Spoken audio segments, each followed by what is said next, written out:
하나님 곧 그리스도 안에서 너희를 부르사 자기의 영원한 영광에 들어가게 하시니가 잠깐 고난에 나간 너희를 친히 온전하게 하시며 굳건하게 하시며 강하게 하시며 너를 견고하게 하시리라. 아멘. 말씀 중심으로 해서 제가 간증을 하도록 하겠습니다. 제가 좀 질문을 드릴 텐데요. 이 질문을 즉답하셔도 되고 마음속으로 답하셔도 됩니다.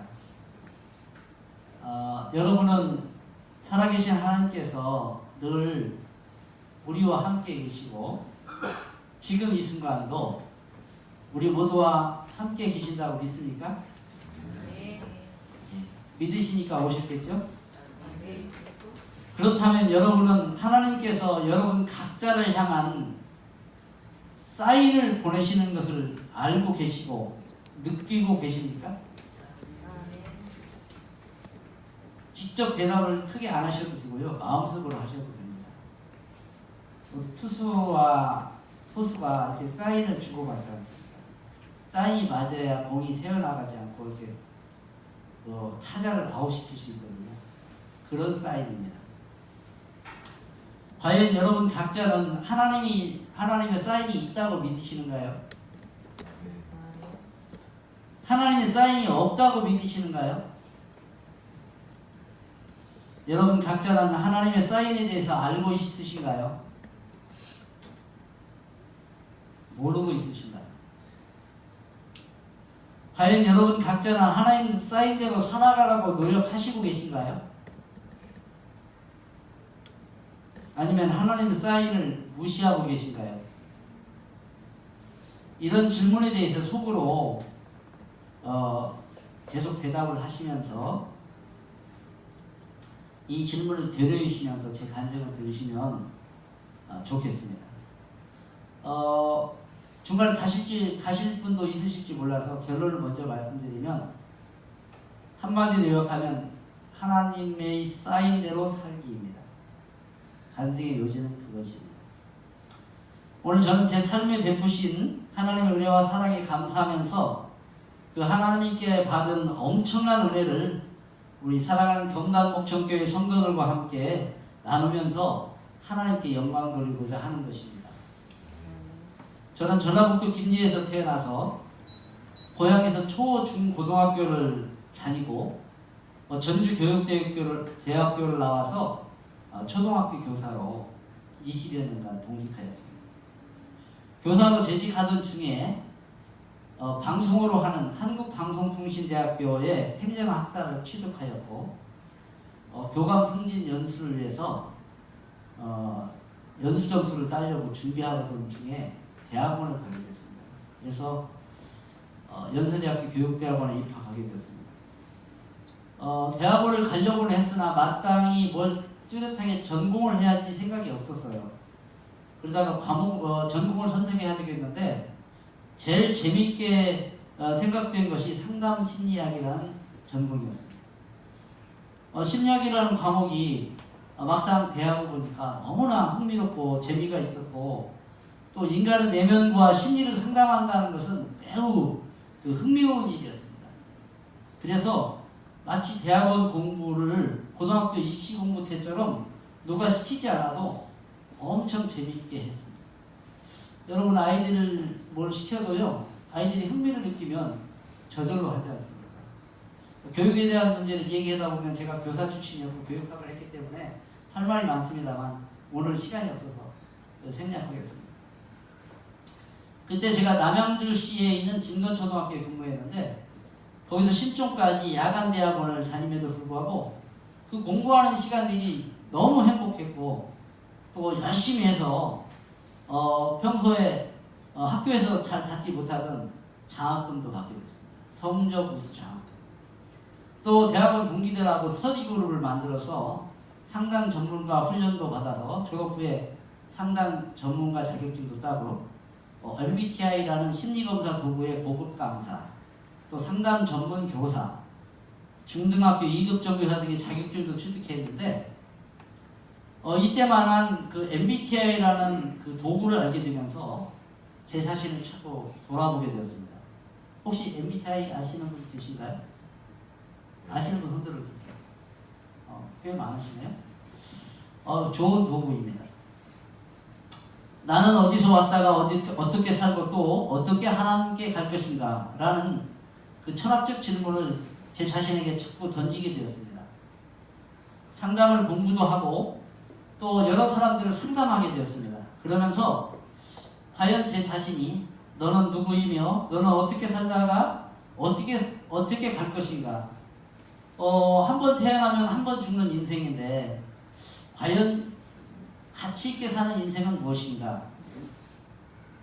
또 하나님께서 나를 이 땅에 태어나게 하신 것은 분명히 어떤 뜻이 계실 텐데 나에게 바라시는 하나님의 뜻은 무엇일까? 나는 주어진 생을 어떻게 사는 것이 가장 좋을 것이라는 생각을 계속 반복해서 하게 됐습니다. 좋게 표현하니까 이렇게 표현한 건데 나쁘게 표현하면 MBTI의 병이 되었습니다. 과연 하나님께서 나를 어떻게 사용하시기를 원하며 나를 지으신 하나님께서 가장 기뻐하실 일은 무엇일까라는 물음 앞에 저는 이렇게 대답했습니다. 꽤 좀 거룩한 대답인 것 같아요. 지금 생각해도. 그래. 복음으로 살고 복음을 전하며 사는 것을 하나님께서 가장 가치 있게 여기시고 가장 귀하게 여기시고 가장 기뻐하실 거야. 이런 결론에 도달했고 그러한 명제 앞에서 제 삶의 방향을 어떻게 정했냐면 돈 벌어서 선교하자 이렇게 생각을 했습니다.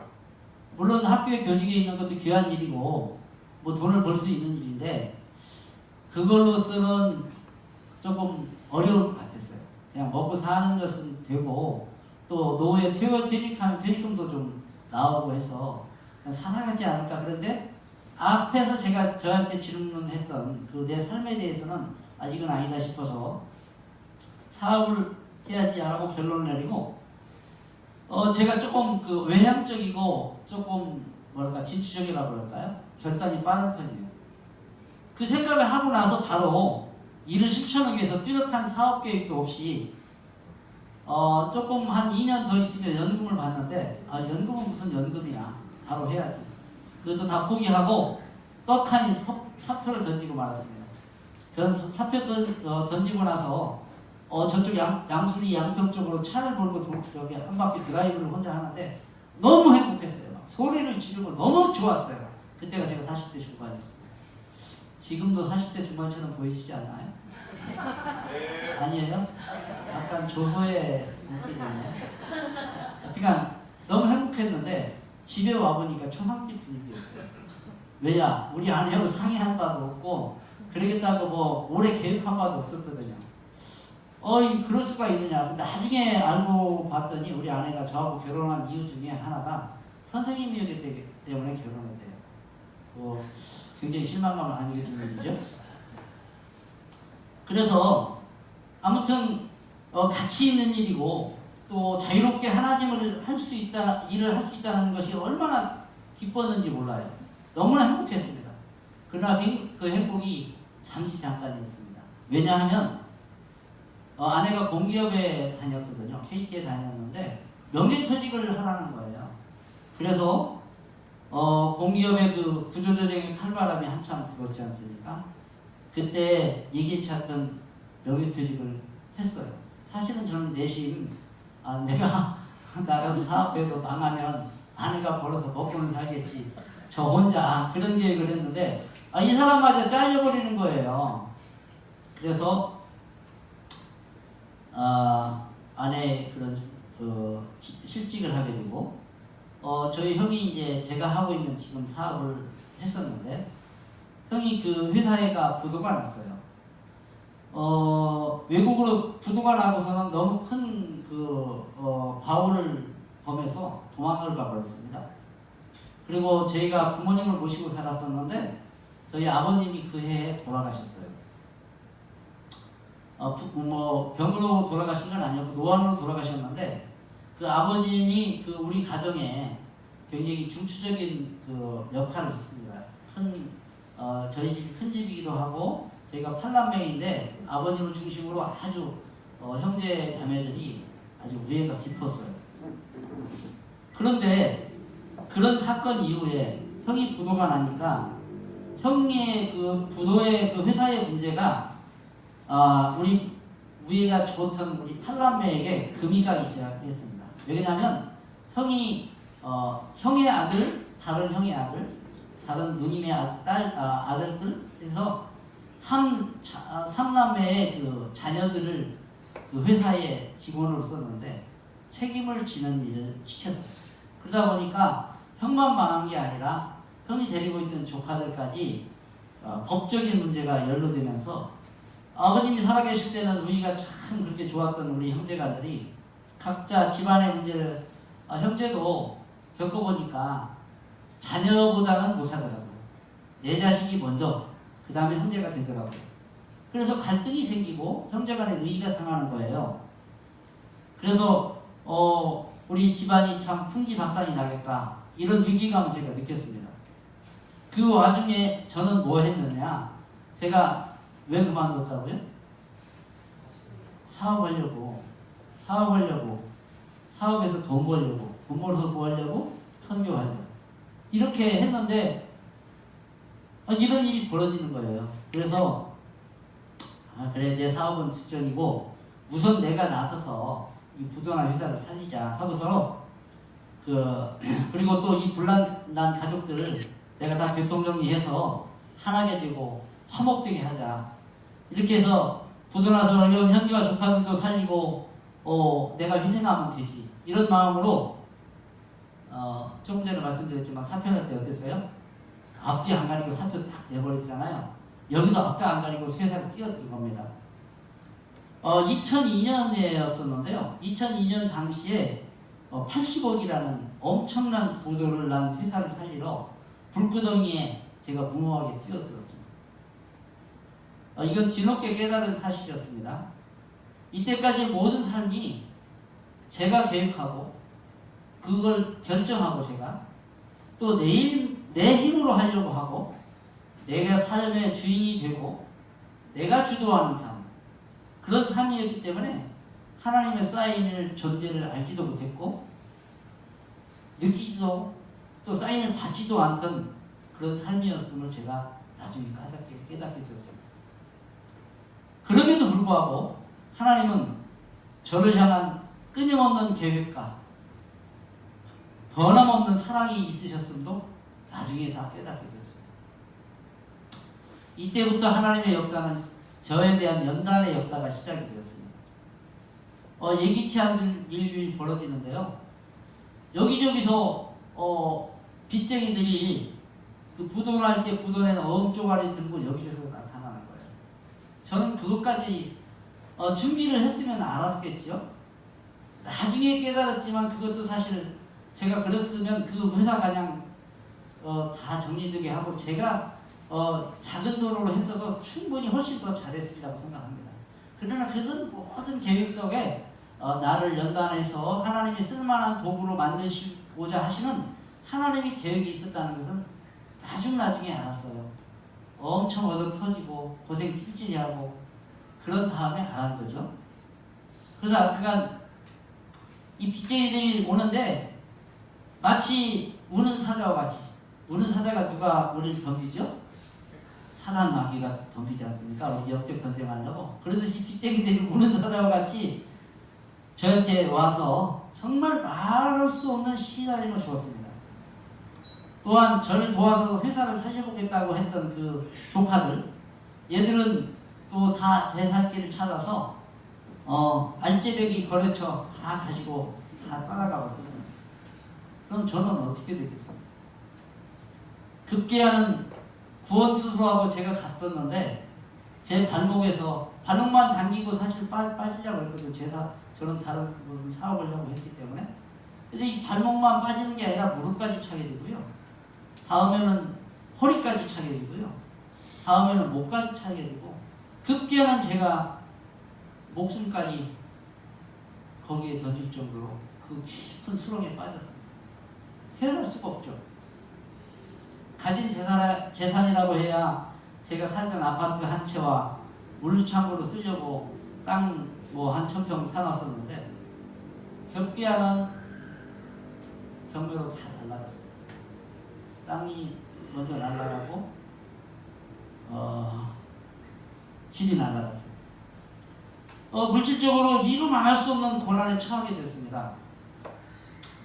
이런 일 전까지는 그래도 우리 부부가 맞벌이를 했고요. 또 그렇게 부유하지는 않지만 그렇게 쪼들리지도 않았고요. 남들에게 꾸이지 않고 조금이나마 남에게 도움을 주면서 좀 여유롭게 살고 있었는데, 이제 내 삶에 비하면 너무나도 또 초라하고 궁색한 처지가 되어서 실제로 먹을 게 떨어지기도 했었습니다.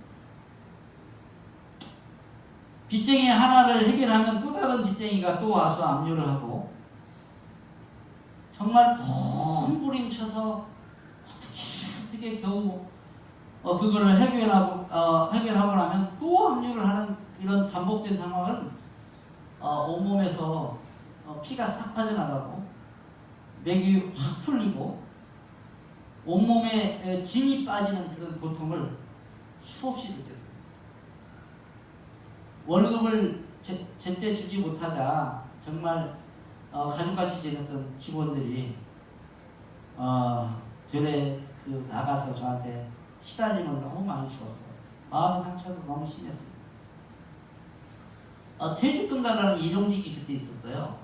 그러니까 원래 일용직은 하루하루 쓰는 근로자라서 퇴직금이 없었지 않습니까? 근데 법이 근로기준법이 바뀌었어요. 일용직도 한 달에 15일 이상 3개월 이상 근무를 하면 정식 직원으로 인정합니다. 근로기준법이에요. 그렇게 되면 1년 이상 근무를 하면 일용직으로 썼어도 퇴직금을 다 줘야 됩니다. 제가 이제 제 하는 업종이 이삿짐 센터예요. 이해하기 쉽게. 그러나 일반적인 이삿짐 센터는 아니겠습니다만, 아무튼 이삿짐 하는 회사인데 거기에 일용직 한 사람도 이삿짐 업계에서 최초로 다 준 사람이에요. 제가. 전부 다 줬습니다. 두 개 줄 수밖에 없었어요. 하나가 받고 나면요, 이렇게 하면 준다 내가. 또 하나가 또 가서, 그래서 그 부도난 업조가리 해결하듯이 그 사람들 다 해결을 했어야 됩니다. 근데 그걸 다 해결을 못해서 나중에 노동청에 고발을 하면 노동청에서 검찰에 고발을 하고요. 검찰에서는 벌금이 나옵니다. 근데 벌금이 뭐 몇백만 원씩인 벌금은 아니었는데 몇십만 원이었어도 제가 어려워지자 돈 몇만 원도 낼 수가 없었어요. 그러면 제가 고발당하고 벌금을 못 내면 수배를 합니다. 그래서 수배 생활을 하게 되는 거예요. 도망가 다니지는 않지만 어느 날 검문소가 가니까 저를 세워요, 차를. 왜 그러나 그랬더니 그런 게 있대요. 그럼 잡아갑니다. 그러면 이제 온갖 동원을 비상이 걸려요. 우리 집사람 아내가 비상이 걸려서 돈 몇십만 원 해서 그 벌금 내면 또 나오고, 이런 것도 여러 번 했습니다. 정말 비참하게 됐죠. 그나마 남아있는 이제 차가 이제 운수회사이기 때문에 있지 않습니까? 그러면 이 차를 보험을 들지 못하니까 달보험이라고 있어요. 여러분 그걸 아시긴 하십니까요? 한 달씩 들어요, 보험을, 차를. 그럼 보험료가 엄청 비싸요.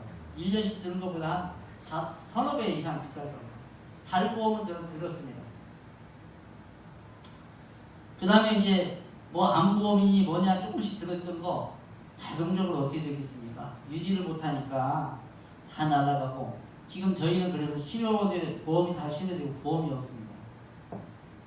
암보험이나 실손보험을 넣고 딱 보험 하나 있습니다. 하나님 보험.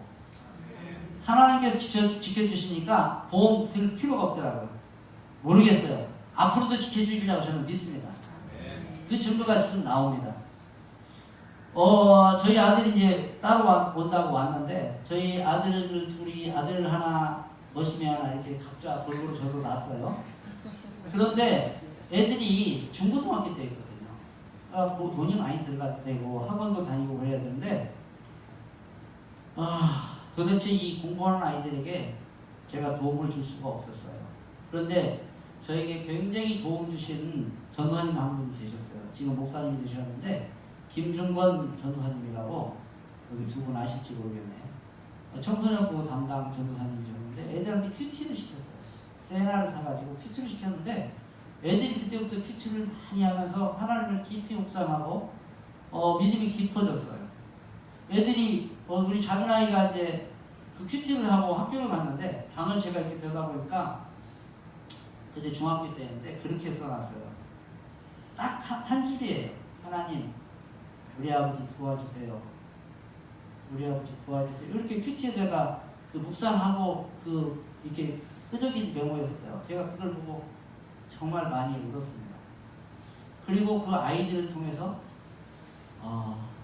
많이 힘을 얻었습니다. 여기 와 있는 큰아들은 저한테 늘 문자를 줬어요.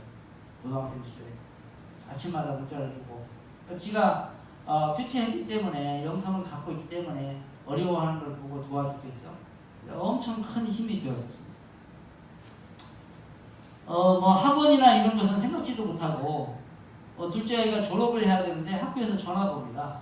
육성님이 36만 원이 밀려서 졸업장을 못 찍겠으니 이거 내야 졸업에 할 수 있고 졸업장이 나와야 또 고등학교 진학도 되지 않겠습니까? 이런 그 가슴 아픈 소리를 제가 들으니까 저도 선생이었었는데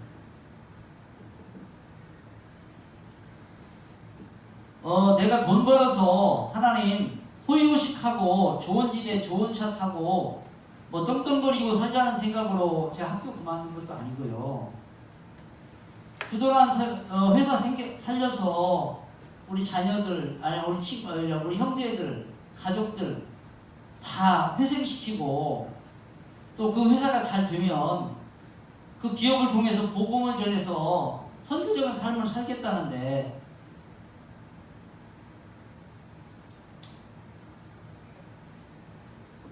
살던 집을 경매로 남겨주고 추운 겨울날 그때 어머니 이제 살아계셨어요. 아버지 돌아가시고 어머니 노모 모시고 집을 얻어서 이사를 가야 되는데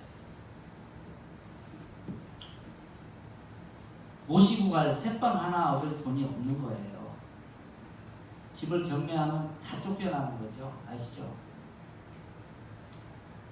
그래서 저는 그 모태신앙이었거든요. 모태신앙이 뭔지는 다 아시잖아요. 요즘에는 모태신앙이 뭘 모태라고 이해한다고 그러더라고요. 이거 참 문제예요. 저도 모태 그랬을 거예요. 너무 많이 아니까 모태 그랬겠죠. 근데 저는 어머니 뱃속에 태어났다는 모태신앙입니다. 모태신앙으로 그래도 주일날 예배에는 거의 뭐 빠진 날이 없고 또 교회에서도 안수집사도 되고 제가 무천교회 안수집사를 23년을 했습니다. 원로 안수집사예요. 그 누구도 하나도 인정도 안 해주더라고요. 그렇게 안수집사 일찍 됐어요. 32살에 돼가지고. 그리고 교회 봉사도 내라는데 열심히 했어요. 우리 정현민 집사님이랑 제가 고등학교 때 가르치더라고요. 다 열심히 했죠. 열심히 했어요. 그렇게 살았는데 하나님 도대체 어떤 분이시기에 아니 그래도 그렇지 돈 벌어서 선교적 삶을 살겠다는 건데 도대체가 이해가 안 가지 않습니까? 그래도 이뻐하지는 못하나마 이렇게 너무 힘들게 하실 필요는 없잖아요. 아니 잘못한 것도 있다고 하죠. 돈 하나를 주셔도 짧게 단타로 하시면 얼마나 좋아요. 너무나 이 고난의 세월이 길고 너무나 큰 고통을 겪도록 하시는 게 하나님 나를 버리셨나 하는 그 원망도 하나님께 수없이 해봤습니다. 이때 심정을 표현한다면 마치 심한 폭풍 속에서 혼자 폭풍이 자제될 때까지 움츠러들고 있는 그런 심정이고요. 모래 폭풍이 치는 사막 한복판에서 그 모진 그 모래 광풍을 맞고 서 있는 심정이기도 했고요. 칠흑같이 어두운 좁은 그 깜깜한 터널의 바닥은 막 오물이 넘쳐나서 철벅철벅하고 그런 끝없는 터널을 그 한 줄기 빛이라도 찾아서 혼자 걷는 그런 심정이었습니다. 이때 무렵 여러분 그 연세가 좀 있으신 분 기억할지 모르지만 현대그룹 정무원 회장께서 검찰 조사받고 자존심 상한다고 상에서 떨어져서 자살하신 시기이기도 합니다. 저도 아니 대그룹의 회장도 저런 분이 자살하는데 뭐 나까지 것이야 뭐 별게 있겠나. 나도 죽어버리면 이 고통이 없어지겠지. 그런 순간적인 생각에 자살을 기도했습니다. 제가 19층에 살았는데 미리 사전에 다 보고 그냥 떨어지면 되는 거잖아요. 순간 뭐 오래 생각 없이 나 하나만 죽으면 그만이지 하는 그 불신앙의 생각에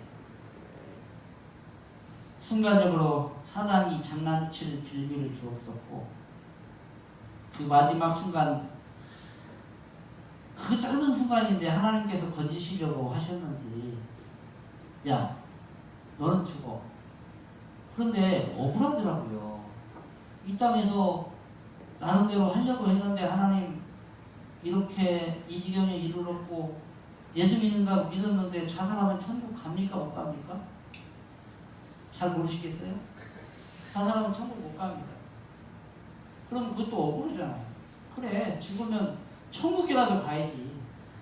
그런 생각이 순간 그 짧은 순간인데 많은 생각이 스쳤어요. 그리고 또 한 가지는 우리 아내와 자식은 뭔가 우리나라 사람 그런 거 잘하잖아요. 쟤네 남편은 자살 죽었대. 그래도 안수식 써야 돼. 그 수모를 다 안고 살아야 되잖아요. 애들이 어린데 갈수록 그 애들이 쟤네 아무도 자살해 죽었대. 자살한 사람의 아내이대 아들이대. 아니 그런 순간을 또 그런 오명을 안고 살아가야 하는 그런 모습을 아주 짧은 시간입니다. 몇 초도 안 되는 시간에 막 그런 게 다 왔다 갔다 한 거예요. 그래 이 땅에서 내가 남겨줄 것이 그것뿐인가 생각이 싹 변했는데요. 자살이 뒤죽으니까 살자더라고요. 그렇지 않습니까? 살자. 그거 아무것도 아니야. 자살과 살자 그냥 여관장이에요. 그래 살자. 그래도 살아야지 라는 생각으로 바뀌었습니다. 그래서 열어뒀던 창문 떨어지려고 열어뒀던 창문 닫고 그것은 아주 짧은 사실이었지만 제가 거기에서도 중요한 은혜를 깨달았어요. 정모원 씨와 나와 다른 점은 뭘까? 단 한 가지입니다. 그에게는 하나님이 안 계셨고 저는 그래도 하나님이 계셨어요. 그래서 살게 된 겁니다. 집을 이제 경매로 날라갔기 때문에 집을 비워줘야 해서 우리 아파트를 낙찰받은 사람에게 이사비라도 얼마 달라고 정말 사정을 했습니다. 몇 번 전화를 하고 몇 번 사정을 했더니 돈 300만 원 주더라고요. 그리고 제가 이것저것 있을까 없을까 다 정리해서 준비한 돈이 200만 원. 그리고 형제들한테 얘기를 했더니 형제들이 얼마간의 돈을 모아서 줬어요. 그걸 보증금 삼아서 월세방으로 있던 살림 뭐 좋든 나쁘든 제 살림이니까 다 필요한 거였지 않겠습니까? 5톤 차로 한 4대 분량이나 되는 살림을 다 죽이고 버리고 새빵살이 생활로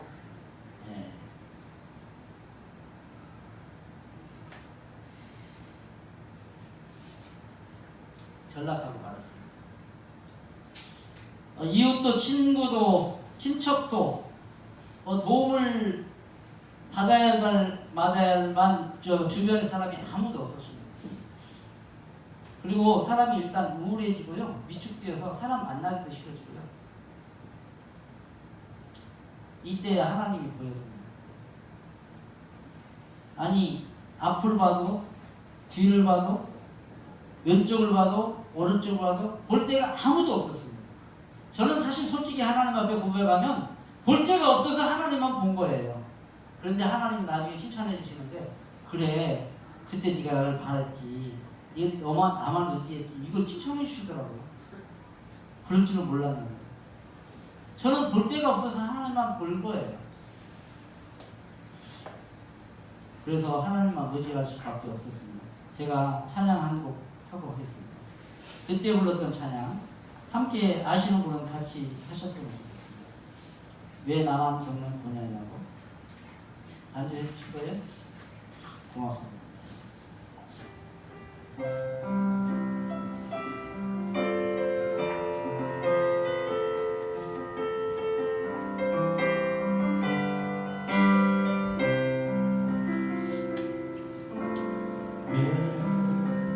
나만 겪는 고난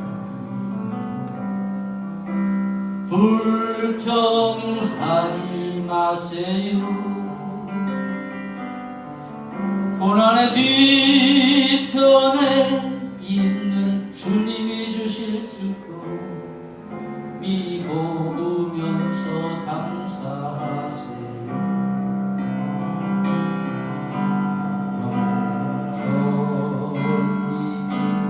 힘든 지금 이 순간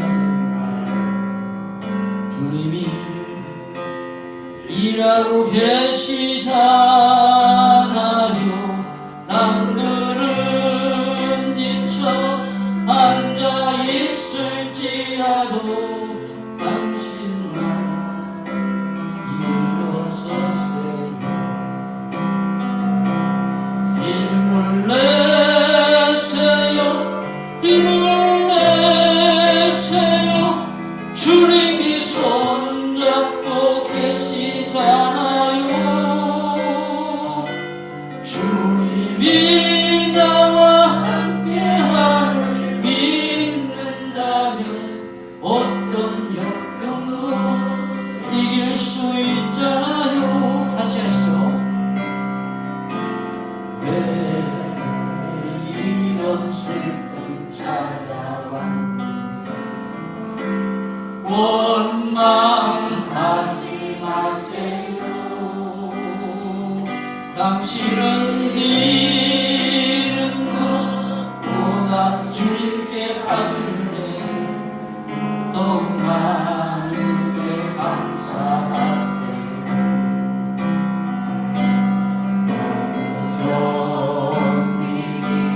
힘든 지금 순간에 주님이 일하고 계시잖아요. 남들은 지쳐 앉아 있을 때로 당신만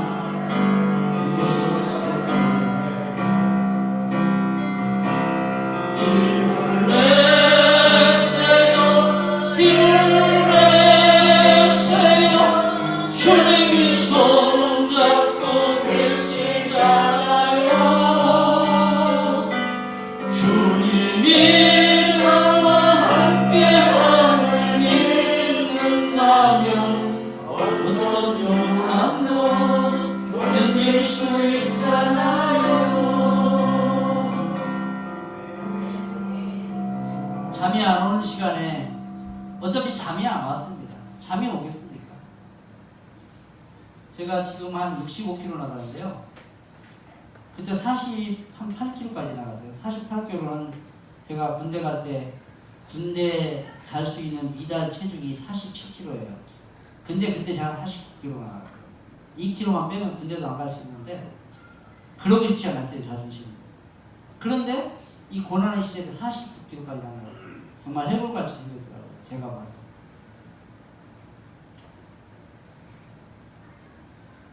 그 시간에 말씀을 들었습니다. 그 테이프로 된 성경이 있어요. 보이진 않는다. 눈 나빠지고요. 머리 빠지고 그러더라고요. 체력이 약해지고 심신이 약해지니까 글자가 안 보여요. 이 찬양을 제가 그 CTS 김숙균 목사님 그 아침 그 찬양하지 않습니까? 그 시간에 매일 보면서 엄청 힘을 얻었고요. 라디오와 TV 채널이 모두 기독교 채널로 고정되었어요. 라디오 딱 틀면 극동방송. 근데 지금 변했나 봐요. 지금은 조금 MBC도 듣고 그래요. 그 다음에 가요 무대도 좀 봅니다. 그때는 안 봤어요. 그 정도 있었어요. 새벽잠이 많아서 새벽에 일어나서 새벽 기도를 하면 하루 종일 일이 안 돼요. 근데 이때는 새벽에도 잠이 안 와요. 그래서 어차피 잠 못 자는 거, 잠 안 자는 거, 새벽에 기도 가자. 저희 아내는 아마 결혼할 때부터 지금까지 새벽 기도 뭐 특별한 날 외에는 빠지지 않는 그런 스타일이에요. 그래서 따라갔습니다. 아내 따라서 갔는데 기도가 안 나와요. 그러니까 뭐 새벽 기도 가서만 기도하는 건 아닌데 평소에도 그렇게 고난이 오니까 기도가 안 나와요. 뭐 할 말씀이 없어요. 그리고 한편으로는 아까 하나님 원망했듯이 이게 뭐예요? 막 그런 생각 들어서 아니 그러면 살아계시면 내 기도하면 들으실 텐데라는 생각이 안 드는 거예요. 기도가 안 됐어요. 그래서 기도한 내용이 멍해서 새벽 기도 내내 하나님 도와주세요. 하나님 살려주세요. 하나님 도와주세요. 하나님 살려주세요. 그러다가 새벽 기도 끝나고 와요. 그 저녁에 잠이 안 오면 잠을 좀이라도 자기 위해서 밤 11시, 12시쯤 학교 옆에 학교 운동장 있었는데 그래서 뜁니다. 운동장 계속 뛰어요. 지쳐서 그나마 있는 에너지라도 뽑아가지고 지쳐서 떨어져서라도 자겠어요. 그때도 운동장 돌면서 하는 소리가 그겁니다. 하나님 도와주세요. 하나님 살려주세요. 기도가 다였습니다. 그런데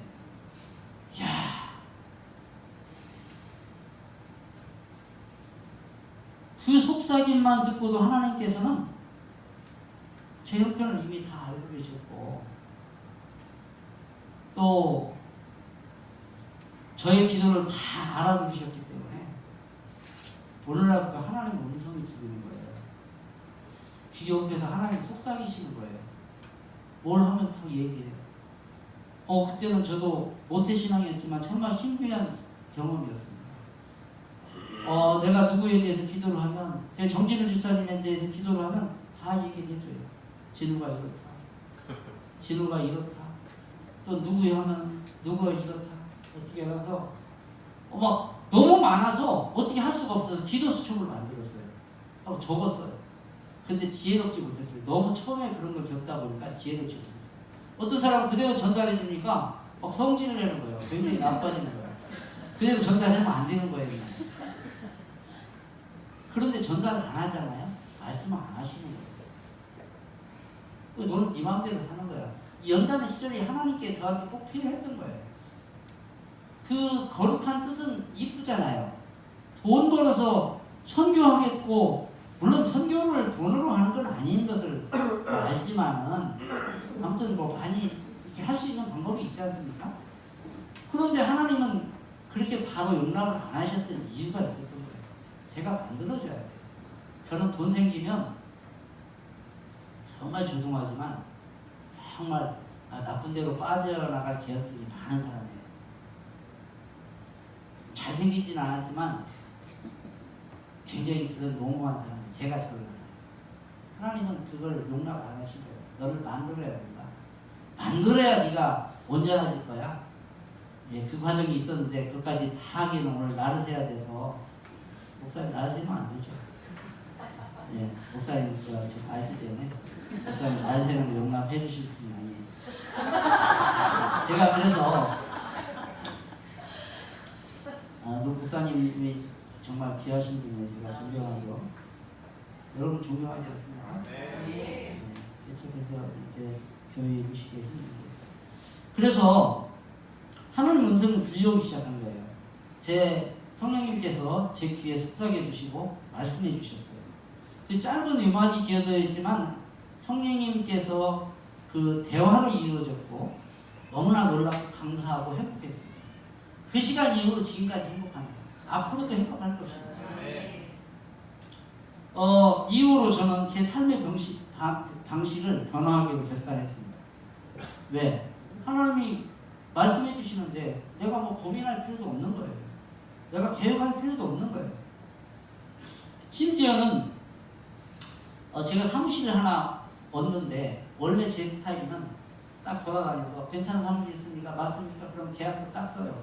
그리고 잔금 치를 돈이 없잖아요. 그럼 하나님 도와주세요. 제가 드디어 사무실을 계약했습니다. 나머지 하나님 책임 주세요. 이렇게 했을 거예요. 삶이 제가 그렇게 왔어요. 모든 매사를 내가 하고 하나님께 도움을 받았는데 이때부터 변화합니다. 지금까지 모든 삶은 내가 계획하고 내가 결정하고 내 힘으로 하려고 하고 내가 삶의 주인이 되고 내가 주도하는 삶에서 모든 주권을 하나님께 맡기고 하나님의 사인대로 살기로 선택하고 변화하고 도전하고 그 유지하기로 다짐을 했습니다. 하나님께서는 진정으로 절박하게 또 간절하게 매달리는 제 모습을 하나님께 인정해 주신 것 같았어요. 이후로 저는 모든 걱정과 염려가 사라지고 온 세상을 다 얻은 것 같은 기쁨과 감사가 넘쳤습니다. 그리고 저는 남은 평생을 어떠한 일이 있어도 그리스도와 복음을 위해서 살겠다고 하나님께 소원했습니다. 하나님과 가까운 사이가 되었습니다. 하나님의 사인을 알게 되었고 하나님의 사인을 받게 되었고 하나님의 사인대로 살기로 작정한 것입니다. 할렐루야! 할렐루야! 그건 최고입니다. 그런데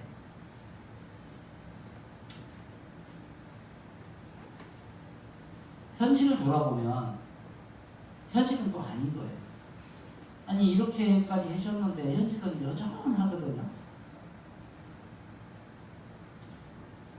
아무튼 제가 작정을 했기 때문에 그때부터는 무슨 일든지 하나님께 먼저 여쭤봅니다. 그래서 아까 사무실 계약 얘기 됐는데 사무실 하나 계약하기 위해서 6개월을 기도했습니다. 말씀 안 해주셔요. 이걸 하나님 계약해도 될까요? 일이 가도 될까요? 대답 안 하세요. 그럼 안 하는 거예요. 그 6개월이 걸렸어요. 6개월 만에 정말 좋은 데를 제가 얻게 되었는데요. 이제는 제가 먼저 결정하고 도움을 구하는 기도했다면 이제는 하나님의 지혜와 하나님의 뜻을 먼저 구하는 모습입니다. 그런데 워낙 오랫동안 그렇게 살아와서 몇십 년을 구습해져서 100% 그렇게 되지가 않아요. 나도 모르게 또 뭐 하고 있어요. 그러면 이전에는 그냥 갔겠죠. 용서해 주세요 하고. 그런데 그렇지 않습니다. 돌이킵니다. 그럴 때면 즉시 중단하거나 돌이켜서 다시 하나님께 기도합니다. 좀 늦게 가도 돼요. 하나님이 함께 하시면 늦은 것이 빨라져요. 실패한 것이 성공이 돼요. 잘못 가는 것 같지만 잘 돼요. 하나님이 함께 하시는 것이 그런 것이었습니다. 날마다 주님 앞에 나를 쳐서 십자가에 복종시키는 그 사도 바울의 고백처럼 제 자신을 주님께 내려놓았습니다. 저에게 말씀해 주시고 저에게 하나님의 지혜를 주시옵소서. 저에게 하나님 말씀해 주시옵소서. 하나님 지혜를 주시옵소서. 이렇게 하면 전적으로 주인 삼을 때 주님께서 말씀하시고 지혜 주시고 저를 날마다 순간마다 저를 인도해 주십니다. 주님께 주권을 맡기고 하나님께 하실 일을 기대하면서 살았지만 하나님께서는 하나님의 때가 있기에 제 때하고 달라요. 하나님은 제 때대로 해주시면 좋은데 그렇지 않습니다. 하나님의 때가 분명히 있었습니다. 제게는 제 사업은 물질적 형편과 사업이 금방 나아지질 않았습니다. 방 2칸짜리 월세방에서 우리 어머니와 두 아들에서 5 식구가 정말 물질적으로는 어렵게 살았습니다. 그런데 그 안에는 늘 하나님을 예배하며 늘 소망 가운데 산 세월이 10년이었습니다. 너무 감사하고 그 목사님 기억하실지 모르지만 우리 신방할 때 상 이만한 거 주잖아요. 이만한 상은 이만합니다. 그 상을 지금도 안 버리고 가지고 있는데 그 상에서 10년을 먹었습니다. 이만해요. 여러분 혹시 있으세요? 집에 친방 갔을 때는 조그마한 상. 거기에 내 식구 다섯 식구가 먹고 명절 때 그거 보면은 기가 막혀요. 그래도 명절 때는 뭐 한 가지라도 하잖아요. 툭툭거리고. 근데 그 상으로 10년을 살았어요. 우리 광야 시절을 기억하자 하면서 보존하고 있습니다. 그런데 저는요, 제가 이스라엘 성지순례도 갔다 왔거든요. 광야길이요, 정말 험난한 길이고, 우리 성경 역사에 보면 광야가 정말 힘들고 고난의 길이잖아요. 저는 그게 역설적으로 그렇지 않습니다. 여러분 혹시 광야에 계시다면 광야가 행복한 시간입니다. 왜냐하면요, 광야에 있을 때는 하나님께서 매일매일 먹을 만나와 메추라기를 주세요. 평생 내가 광야에 있으면 평생 줄 거니까 걱정할 필요 없어요. 광야를 벗어나니까 그때부터 좀 힘들어지는 거예요. 저는 광야 생활이 지나고 보니까 너무 행복한 생활이더라고요. 걱정 넘치는 없어요. 하나님 다 하시는데 내가 여러분 질문 한번 드릴게요. 여러분이 계획한 대로 된 일이 많습니까? 계획한 대로 안 된 일이 많습니까? 웃으시는 의미는 뭐예요? 다시 질문하겠습니다. 여러분 계획하신 대로 된 게 많습니까? 계획한 대로 안 된 게 많습니까? 대부분은 안 된 게 많습니다. 왜냐? 내가 계획했기 때문에. 하나님이 계획하시면 실패하는 게 있을까요? 없을까요? 없습니다. 진짜요? 진짜입니다. 적어도 저에게는 진짜였어요. 아무튼 그 집에서 그렇게 살면서 너무나 행복했고요. 하나님께서 저를 만드실 때 아까 제가 식사하면서 사모님께 잠깐 얘기 드렸는데 시련을 조금만 연단을 조금만 하시지 왜 이러셨냐면 무슨 소리였냐면 물이 이게 소용돌이치는 물에 사람이 빠지면요 물이 위로 뜨지 않습니다. 소용돌이가 자꾸 가라앉히기 때문에 사람이 거기에 물에 빠지면 죽어요. 사람. 소용돌이 치는데 빠지면 죽습니다. 다른 데는 헤엄쳐 나올 수 있는데 여기 안 돼요. 제가 거기에 빠진 거예요. 연단을 비유하는 겁니다. 빠져서 그냥 쭈끌림을 써서 용을 써서 나오면 숨 한번 보면 하나님 살려주세요. 그러면 물어볼 것도 없어요. 다시 또 집어넣으시는 거예요. 또 하나님 지도가시더라고요. 또 힘을 쳐서 지네들 빼서 죽기 살기로 올라오면 그냥 물어보지도 않아요. 건져줄게 하셔야 되잖아요. 손 내밀어줄게 또 넣어버리시는 거예요.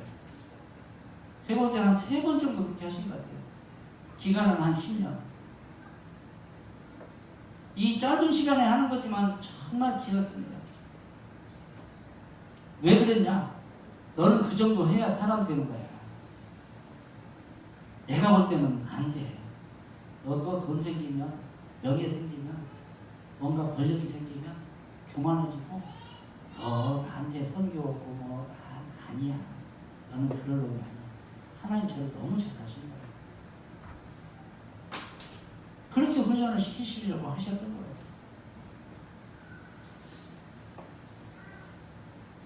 이 고난을 통해서 하나님께서는 제일 먼저 영적으로 성령이 충만하여 부유한 자를 저를 회복시키셨어요.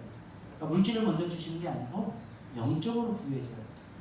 내가 온전히 주님만, only God, only Jesus, 온전히 그거 쉽지 않았어요. 그냥 돌아서면 또 있잖아요. 현실이 있잖아요. 현실 필요 없다는 거예요. 그러니까 어떨 때는 우리 아내하고도 싸워요. 왜냐하면 현실은 답답하거든요. 그래서 우리 아내는 믿음은 좋아. 그게 좋기는 해요. 그런데 현실은 아니잖아. 지금 당장 어떻게 할 거야? 여보, 기다려봐. 그런데 그게 다 이루어졌거든요. 근데 그 말씀 다 드리면 날 새야 돼요. 아까 날 새지 말라고 하셨잖아요. 그래서 안 하겠어요. 자, 영적으로 성령이 충만하여 부유한 자로 회복시키시니까요. 근심 걱정이 없어요. 남은 뭐라고 해도 하나 없어요. 왜? 하실 하나님을 기대하니까. 완전하신 하나님을 기대하니까. 그 다음에 두 번째는 피폐해진 육체를 지금처럼 이렇게 다시 회복시켜 주셨어요. 세 번째는 우리 아들들에게 은혜를 베풀어 주셔서 한성대학교 둘다 나왔는데 성적도 좋아, 우수했고 또 더 좋은 것은 지혜를 주셔서 아이들이 저한테 학비를 오히려 용돈을 갖다 줄 정도로 해주는 거예요. 어려울 때는 나중에 제가 깨달았어요. 내가 돈이 안 들어가는 것도 돈을 벌어주시는 거예요. 내가 병원에 돈을 갖다 줘야 되는데 안 줬으니까 그게 벌어주신 거예요. 근데 주변에 보면요, 정말 병원에 갖다 줘야 되는 형편에 있는 분이 너무 많아요. 안 주는 것이 얼마나 큰 걸로 알고 여러분 감사하시기 바랍니다. 정말이에요. 학원비 뭐 엄청 만만치 않지 않습니까? 요즘 자녀들 키우시는 분들 그거 안 들어가면요 엄청 도와주시는 거예요. 하나님이 정말 도와주시는 거예요. 그런데 그냥 당연한 걸로 생각할 수도 있잖아요. 우리 애가 똑똑하고 잘나고 공부 잘하고 그렇지 않습니다. 하나님은 은혜예요. 근데 가장 감사한 것 중에 하나는 가장 감사한 것이 중요한 거죠. 우리 아이들이 믿음으로 살려고 애를 써요. 제가 그걸 우리 아들이지만 정말 감사하고요. 하나님께 기쁘게 생각하고 영광 돌리고 있습니다. 지난 15년 동안 우리 가족의 건강을 지켜주셨어요. 병원에서 입원할 만한 일이 한 번도 없었어요. 한 번도 없었어요. 그리고 치유의 은사를 주셔서 어지간한 병은 그냥 기도하면 다 낫게 해주셨어요. 정말 감사한 일입니다.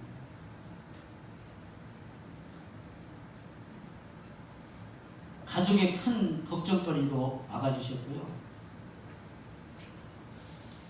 아까 말한 대로 광야 생활 동안 만나와 메추라기를 주셨는데 때를 따라서 듣는데 그때는 이렇게 저때는 저렇게 또 그때는 아니었으면 조금 지나서 합력하여 선을 이루는 은혜 그 은혜를 주셔서 그 어렵지만 정말로 감사한 생활을 했고 언제 하나님의 때가 언제는지는 모르잖아요. 그러나 하나님께서 한 3년 전부터 3, 4년 됐나요? 3년 전부터 하나님의 말씀에 내가 열면 닫을 자가 없고 닫으면 열 자가 없다는 말씀이 있어요. 그걸 제가 느꼈어요. 하나님 이제 여셨구나. 이걸 느꼈어요. 어떻게 느꼈냐면 샤워기로 이렇게 샤워를 하잖아요. 근데 물사정이 안 좋으면 어떻게 나옵니까? 쫄쫄쫄쫄 나오잖아요. 물사정이 좀 나오면 샤 나오잖아요. 더 세게 틀면 확 나오잖아요. 근데 저는 샤워기로 물을 붓는 게 아니고요. 양동이로 막 붓는 걸 느꼈어요. 한번 열어주시니까 엄청나게 열어주시더라고요. 그 제가 잘못한 일을 하거나 의롭지 못한 일을 하거나 그런 게 아니었거든요.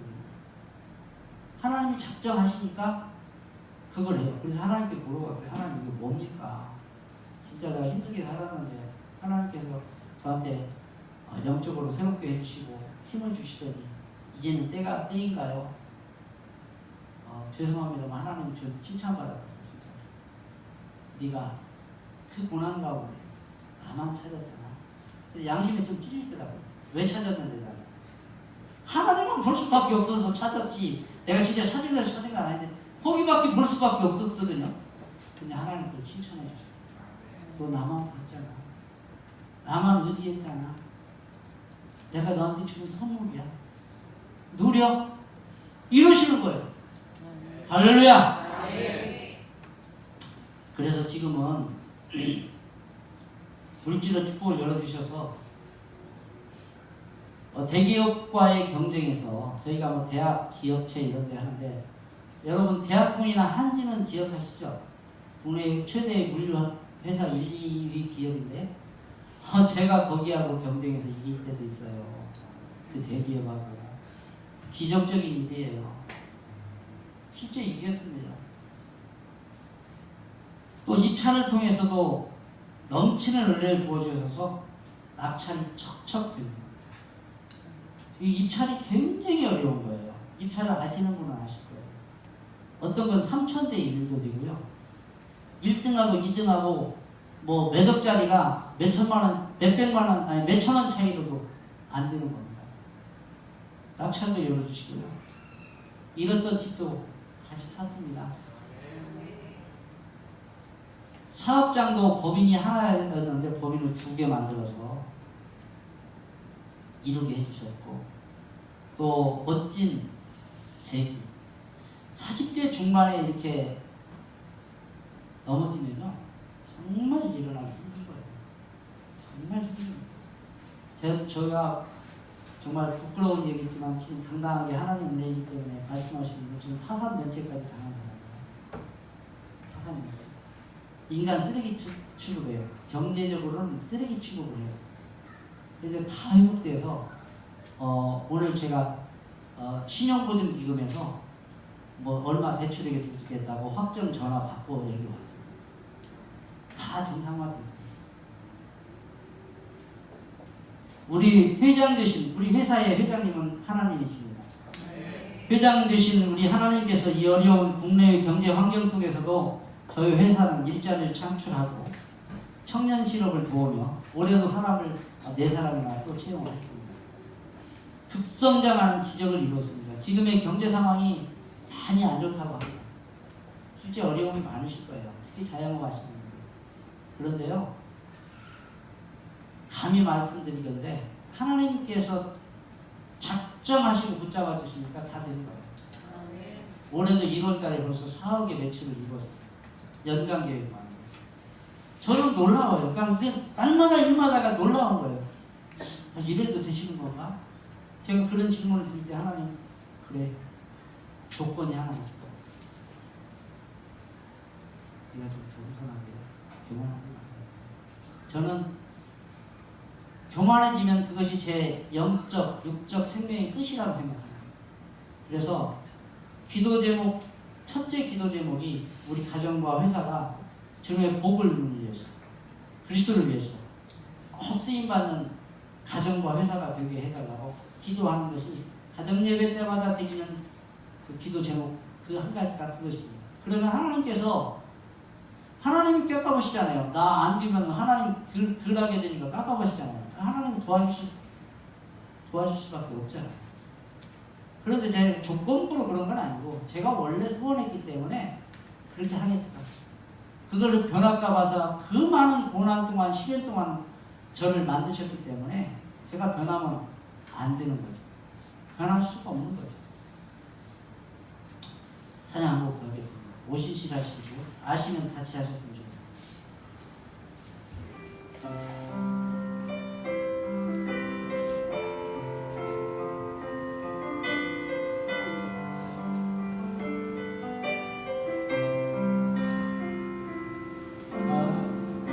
하나님 한 번도 나를 실망시킨 적 없으시고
지키시리라 확신하네. 이후로도 영원토록 너를 지키시리라 확신하네.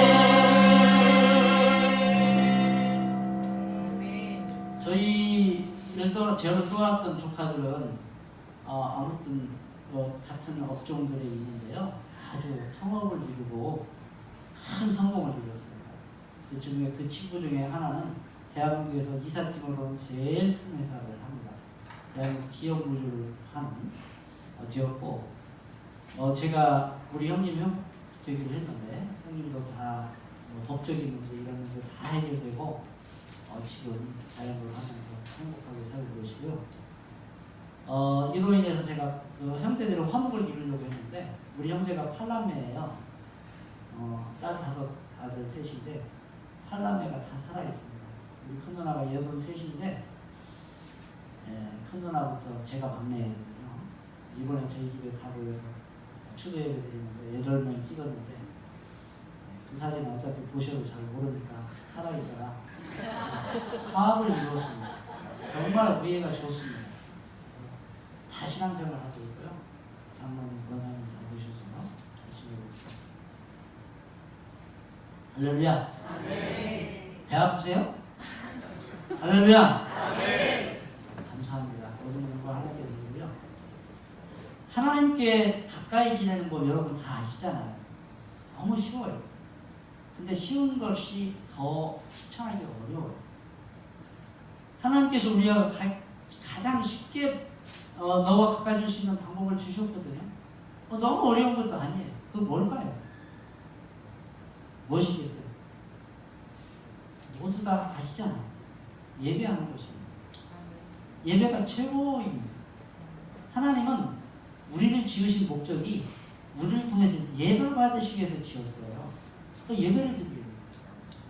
예배에 성공하셔야 돼요. 공예배, 주일날 드리는 거, 수요일 드리는 거, 금요일날 드리는 거, 이런 예배는 당연한 거고요. 당연한 거죠. 누구나 하는 거. 근데 하나님 주신 은혜가요, 2가지의 은혜가 있다고 봐요. 일반적인 은혜가 있어요. 누구나 받는 은혜. 누구나 받는 거예요. 그냥 해도 주고 안 해도 줄 수도 있고, 누구나 줘요. 자연적인 은혜 같으면 예를 들면 햇빛을 받는다든가, 우리가 공기를 듣다가, 저희도 쓰고, 예수 안 믿는 사람도 쓰고, 우리도 쓰고, 예수 잘 믿는 사람도 쓰고, 못 믿는 사람도 다 누구나 주잖아요. 누구나 주는 은혜는 누구나 받을 수 있어요. 특별한 은혜가 있습니다. 특별한 은혜는 왜 줄까요? 자녀에게 특별히 뭐 주고 싶을 때 왜 줍니까? 저는 이게 왜 줘요? 이쁜 짓 하면 주는 거예요. 우리가 하나님께 이쁜 짓 하는 게 뭐예요? 예배하는 거예요. 예배도 안 하고 이쁜 짓도 안 하는데 예배하는 겁니다. 절대 빠지시면 안 돼요. 그리고 특별한 은혜를 받기 위해서 예배를 하는데 예배 시간은 물론 기본으로 중요하고 그건 누구나 다 받을 수 있는 거고 우리의 삶이 예배가 돼요. 우리 교회가 어려워지는 것 중에 하나가 저부터 교회에 오면 교인이에요. 예배할 때는 정말 중심으로 드는 예배자 같아요. 삶은 예배가 됩니까? 아니에요. 그렇지 않아요. 삶이 예배가 돼요.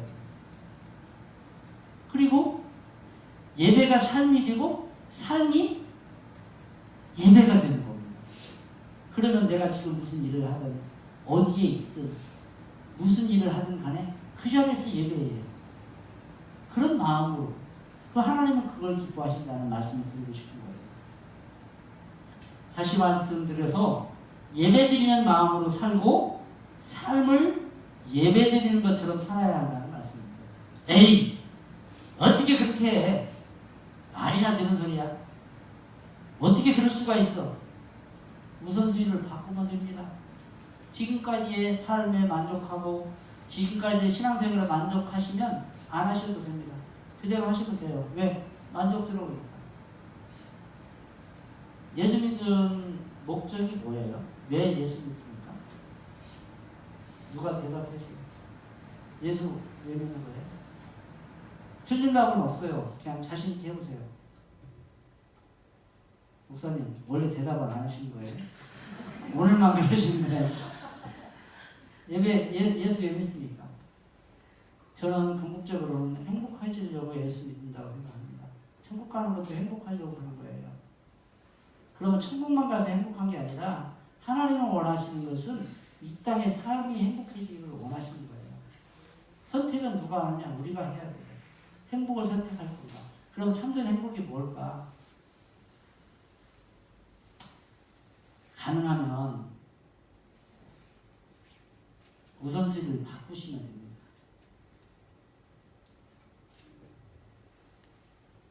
우리 삶 가운데서 때로는 돈이 우상이 됩니다.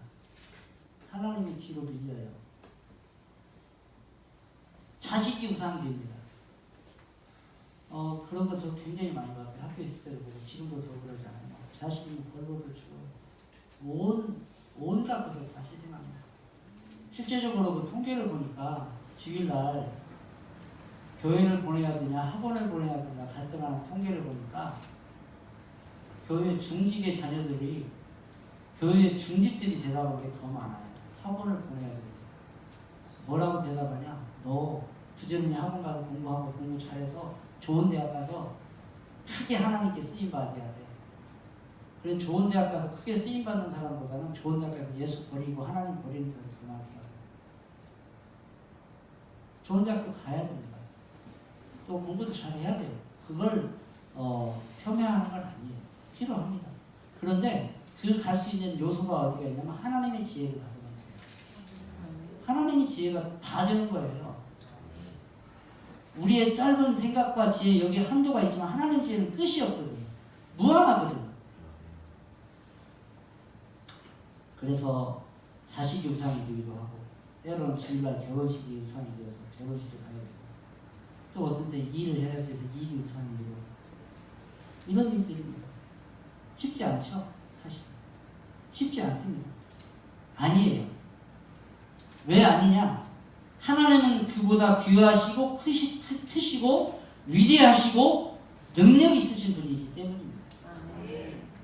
내가 무엇을 우선순위를 줄 것인가? 여기는 답이 질문을 던져주시는 겁니다. 다음은 기도 생활입니다. 다 하시는 거고 늘 하시는 거잖아요. 기도가 호흡인 거 다 아시잖아요. 영적인 호흡. 근데 알면서 정말 기도는 그렇게 하시냐 이거예요. 무시로 하셔야 돼요. 시간을 정해놓고 하셔야 돼요. 차 타고 가다가도 하고 설거지 하면서도 하고 쌀 씻으면서도 할 수 있어요. 잘려다가도 할 수 있어요. 하나님은 뭐 다 앉아고 폼 잡고 하는 기도만 듣는 게 아니거든요. 그런 삶이 예배가 되는 삶이고 기도의 삶이 아니겠습니까? 얼마나 행복한지 몰라요. 야 근데 일은 언제 하고 어디 가는 건 어떻게 하고 가면서 하면 되잖아요. 일하면서 하면 되잖아요. 정말 기도가 제일 중요합니다.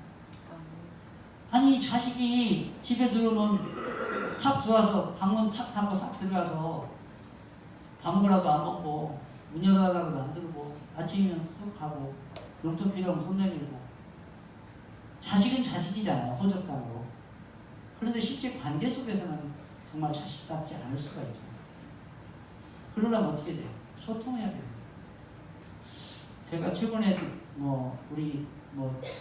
제가 하면서 느낀 점인데 고난이 있었기 때문에 그 전에 그러지 않았는데 가정예배를 매일 드립니다.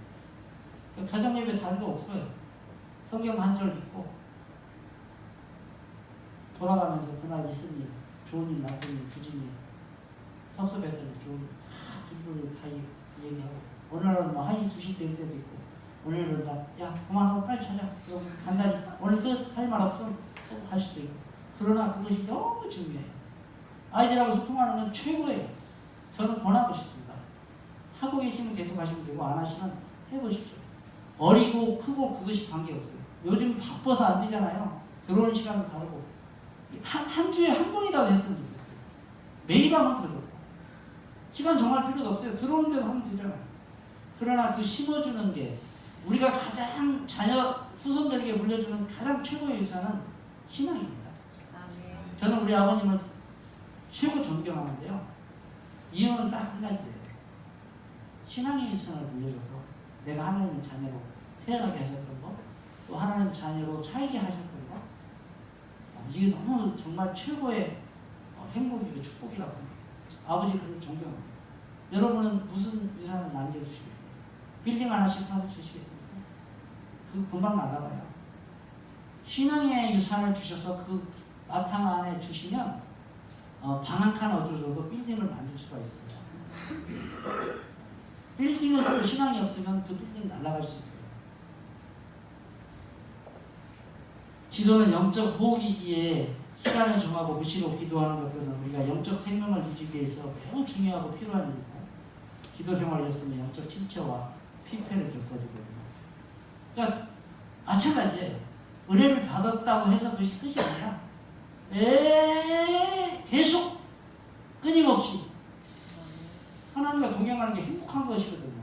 그 행복을 누리면 저와 여러분이 됐으면 좋겠고요. 지금 혹시 이 자리에 어려운 광야 생활을 하시는 성도가 있다면 주님을 꼭 붙잡으시기 바랍니다. 주님께서 여러분을 사랑하시고 계시기에 주님의 사인을 받으시고 주님의 사인대로 사시기를 주님의 이름으로 축복합니다. 그러면 주님의 때에 여러분의 일을 이루시려고 하겠습니다. 감사합니다. 마치겠습니다. 하나님, 들어가는 것이 제게 주신 은혜를 함께 나눴습니다.